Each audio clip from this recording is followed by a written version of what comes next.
Hitech city అని drone షాట్లలో పైనుంచి building చూస్తారు కదా, కానీ కింద నుంచి రోడ్స్ ఎలా ఉంటాయో నేను చూపిస్తాను ఇక్కడ. చూడండి, ఇక్కడ ఒక చిన్న స్విమ్మింగ్ పూల్ కనిపిస్తుంది మనకు, మీరు చూడొచ్చు. అండ్ నెక్స్ట్ కొంచెం ముందుకెళ్తే ఇక్కడ బిల్డింగ్ కనిపిస్తుంది కదా. కొంచెం ముందుకెళ్తే ఇక్కడ మనకు డ్రైనేజ్ సిస్టమ్ ఏదైతే ఉందో అక్కడ ఒక్కటి కూడా కరెక్ట్గా లేదు. దాంట్లో ఏది పడితే చెత్త వేస్తున్నారు. ఇంకా ప్రతి చెట్టు దగ్గర నీళ్ళు పోయాల్సింది పోయి వీళ్ళందా కలిసి ఉమ్మూస్తున్నారు, స్ప్లిట్ చేస్తున్నారు. ఇంకా వచ్చేసి పాన్ పరాకు కానీ గోవా కానీ ఇవన్నీ నమిలి వస్తున్నారు ఈ చెట్ల మీద. సో ఇదంతా చాలా బాధాకరంగా అనిపిస్తుంది. సో ఇంకొంచెం ముందుకు వస్తే మనం ఇక్కడ కూడా ఓపెన్ డ్రైనేజ్ ఉంది, ఇక్కడ చెత్త తీస్తున్నారు ఎక్కడ పడితే అక్కడ. ఇక్కడ ఇంకో ట్విస్ట్ ఏంటంటే సాఫ్ట్వేర్ ఎంప్లాయీస్ అందరూ సిగరెట్ స్మోక్ చేస్తారు, కానీ అక్కడ డ్రైనేజ్ స్మెల్ భయంకరంగా వస్తుంది. అండ్ ఫుడ్ కూడా అక్కడ అమ్ముతున్నారు, బజ్జీలు బోండాలు టీ ఈ స్నాక్స్ ఐటమ్స్ ఏవైతే ఉన్నాయో అందరూ ఈవినింగ్ 4 o'clock అట్లా వచ్చి తింటూ ఉంటారు. కానీ ఎంత బ్యాడ్ స్మెల్ వస్తున్నా కానీ వాళ్ళకి మాత్రం గిరాకీ మంచిగానే ఉంది. ఇంకో కొంచెం ముందుకు వస్తే ఇక్కడ వాటర్, ఈ వాటర్ ఎందుకు ఉంటుందంటే ఇది సిద్దిక్ నగర్ వెళ్ళే రోడ్ అండి, హైటెక్ సిటీ నుండి ఫేస్ 2 నుండి. సో ఇక్కడ చూస్తే వాటర్ ఎప్పుడు పారిపోతూనే ఉంటుంది. ఎందుకు అంటే అది డ్రైనేజ్ కాదు యాక్చువల్గా. ఇక్కడ ఎందుకు మీకు చూపిస్తాను.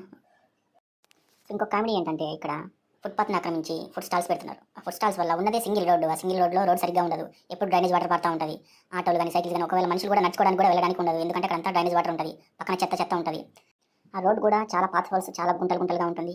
అండ్ ఇంకోటి మీకు ఇప్పుడు చెప్పబోతున్నది ఏంటంటే ఈ వాటర్ యాక్చువల్గా ఎట్లా పోతుంది, ఈ వాటర్ ట్యాంక్స్ ఉన్నాయి కదా, హాస్టల్స్ అన్ని సప్లై చేస్తూ ఉంటారు. ఎప్పుడు ఆ వాటర్ ట్యాంకర్ ఫుల్, ఈ వాటర్ సప్లై చేసేటప్పుడు ఆ వాటర్ అంతా మొత్తం ఒలికిపోయి రోడ్డు మీద పడుతుంది. ఆ రోడ్డు మీద పడ్డ వాటర్ ఈ డ్రైనేజ్ వాటర్ మనకు కనిపిస్తుంది యాక్చువల్గా. సో దీనివల్ల భారీ ట్రాఫిక్ జామ్. ఎప్పుడైతే ఆ వాటర్ ట్యాంకర్ వెళ్తుందో లోపలికి వన్ సైడ్ మొత్తం ట్రాఫిక్ జామ్ అయిపోతుంది, అవతల సైడ్ వచ్చే వెహికల్స్ రాలేవు. ఎందుకు ఇంకా నెక్స్ట్ బ్లాగ్ కోసం మీరు సబ్స్క్రైబ్ చేసుకోండి, ఖచ్చితంగా మీకు మరింత కంటెంట్ ఇస్తాను.